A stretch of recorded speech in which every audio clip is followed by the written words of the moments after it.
Akalain mo yun, nakulayan din ang matagal ng drawing. At afford pala talaga namin ang Colmenar mga te. Teka, ano bang meron sa Colmenar na yan? Hala, hindi. Kung gusto mong malaman kung ano ba talagang meron sa Colmenar na yan, panoorin mo hanggang dulo ate ko. Kaya samahan nyo ang pamilyang to na mag-get ready with us, get set, go. So ayun nga mga ate ko, Sabado pa lang ng umaga, namalengke na sila mama, sila tita Len, ng mga lulutuin at dadalhin para sa outing namin. Uy, outing. At bakit hindi mga te? Lalo't mainit ngayon, kaya naman deserve na deserve namin ng outing mga te. At fast forward mga te, wala pa tayo sa exciting part kasi madaling araw pa lang ng mga oras na yan. Huwag nyo nang pansinin kung paano maghiwa yung ate ko mga te. Kasi gusto niya lang naman tumulong, bakit ba? Eh ako, anong ambag ni ate girl? Wala po ate. Hindi na nga nakatiis nanay ko kaya eto, inago niya na sa ate ko yung hinihiwa niya. At ang ganap naman sa labas ng bahay ay eto, nagluluto na si Tita Len ng pangmalakasang menudo niya. Fast forward mga te, paalis na nga kami ng mga oras na to. Gulat na gulat nga yung anak ko dyan kasi pagkagising niya, nakasuot na siya ng rash guard. Sobrang bilis ng mga pangyayari mga te, kaya alis na agad kami. Hindi ko na na-videohan yung iba mga te kasi may kanya-kanya rin kaming ginagawa. At sa mga oras na yan, talaga nagmamadali na yung iba kasi nga biglang dumating yung service namin. 5:30 na nga ng mga oras na yan, pero kitang-kita nyo na sobrang liwanag na agad. Yung iba nga halos hindi na rin nakapag-almusal kasi nga mga nagmamadali na. Sobrang gulo na nga ng mga nangyayari mga te. Hindi na mapakali ang pamilyang to kung anong gagawin. Yung mga kabataan nga pala, dyan sila sa dulo nakapwesto kasi mag-iingay sila sa speaker kaya dapat lang talaga dyan sila. Biyahe na nga kami niyan mga te, pero bago yon magsa-stop over lang kami sa Dasma kasi nandun pa yung ibang hinihintay namin. Ito nga ang pinsan ko, naging conductor pa bandang huli. Wala pa kasing tulog yan mga te, kaya pagpasensyahan nyo na kung bakit siya ganyan. Pero kahit ganyan yung pinsan ko mga te, hindi naging boring yung biyahe namin kasi lagi lang siya nagpapatawa talaga. Kaya naman imbis na mga tulog kami sa biyahe, ayun, gising kami dahil sa kanya. Huminto nga rin pala yung sasakyan namin dito sa Dali kasi naghahanap kami ng ice mga te. Kaso lang wala, kaya ayun, hanap ulit sa iba. Kung titignan nyo to mga te, mukha lang magulo ang pamilyang to, pero sobrang saya niyan. Ang sarap talaga ng may ganitong klaseng pamilya, ano?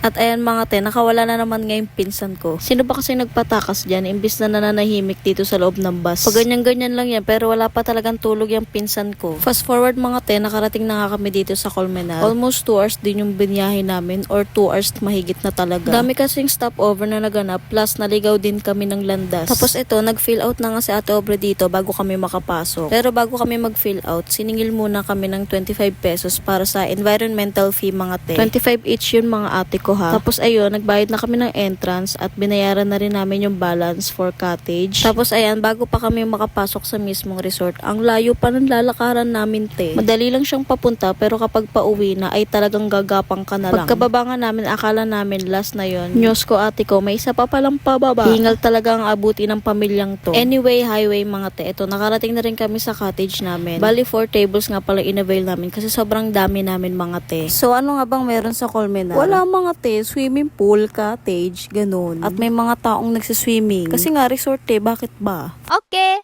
Tapos eto, may ihawan din. Sa mga oras na itong pala mga te, nag-iihaw na sila Tito Archie dyan. Bali ang mga nakatoka pala dyan is yung mga lalaki. Kasi alang nga namang mga babae ate ko. Hindi. Sa mga oras na itong mga te, itong dalawa, excited ng maligo. Kaso hindi pa sila nag-almusal, kaya kailangan muna nilang kumain kako. Tapos etong mga babaeng to mga te, imbis na almusal ang atupagin, abay nag-makeup pa talaga muna. Di bali na daw nagutom, basta't busog ang mga mukha sa kolorete. What? Eto nga at hindi na nakapaghintay, tumalon na talaga yung pamangkin ko. Na para bang marunong talaga siyang lumungoy kapag walang salbabida. Habang yung anak ko naman ito mag-isang lumalangoy yan. Mas okay ngayon nabili ko sa kanyang salbabida ngayon. Hindi ko alam kung ano yung tawag dyan mga te. Pero mas comfortable daw siya dyan kasi nakakakilos daw siya at nakakalangoy. Unlike sa salbabida, hirap siyang kumilos doon tapos delikado pa kasi possible na pwede siyang lumusot doon sa bilog talaga. Hindi katulad nito, talagang kapit na kapit sa braso. Mahirap tanggalin yan mga te, kaya para sa akin mas okay na okay yan. O tama na ang kuda. Doon muna tayo sa nagsabing hindi daw namin afford mag-Colmenar. Kala nyo nakalimutan ko na yun ha. Hindi, eme lang. Hindi tayo papatol for today mga te. Kasi ang focus natin ngayon ay magsaya. Sayang naman yung ginastos namin kung pag-uusapan lang namin yun. No? At sa mga oras na to mga te, nakapag-picture na kami yan. Kaya naman naisipan namin na sa parking lot naman mag-picture. Tapos na nga kami nila Faith at Duday mag-picture dyan. Kaya si Inang naman kasi hindi siya kontento sa mga kinuha sa kanya sa taas. Pero okay lang yan hagat hindi nahuhulas ang makeup. Sa mga oras na to mga te, nakaligo na kami dyan. Tapos kakaahon lang din namin kasi nagiinom din kami. Bakit ba? Isa din din to sa mga pinunta namin mga te. Bukod sa mag-swimming, magsaya. Syempre hindi mawawalang inuman para mas doble ang saya, di ba? Buti nga ganito lang inaatupag namin, hindi ano eh. O ito, mainggit ka muna kung gaano kabaliw at kasaya ang pamilyang to mga te.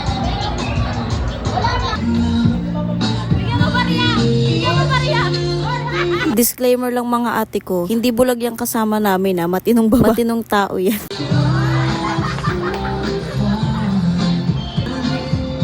O baka naboboring ka na ate ko, tumagay ka muna. I-shot mo muna yan dahil kung hindi, hala.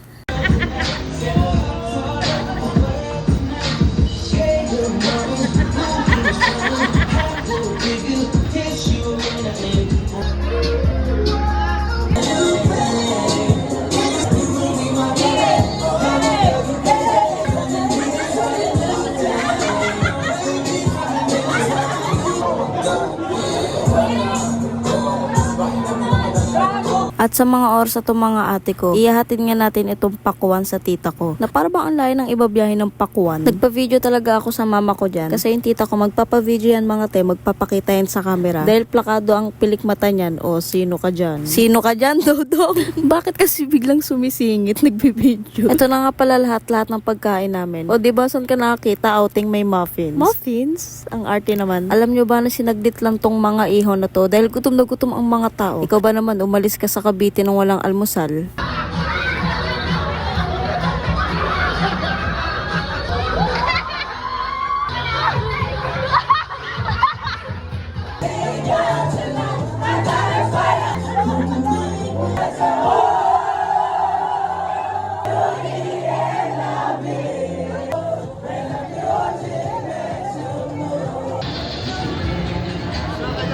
Sa mga oras ito mga ate ko, napagod na nga pala ang pamilyang tong magtatatalon. Kaya naman kanya-kanya sila ng pwesto sa gilid. Pero ewan ko ba dyan sa isa kong pinsan, hindi nalolobat. Pagtapos nga nilang mapagod magtatatalon mga te, ito ibang trip na talon naman ang ginawa nila.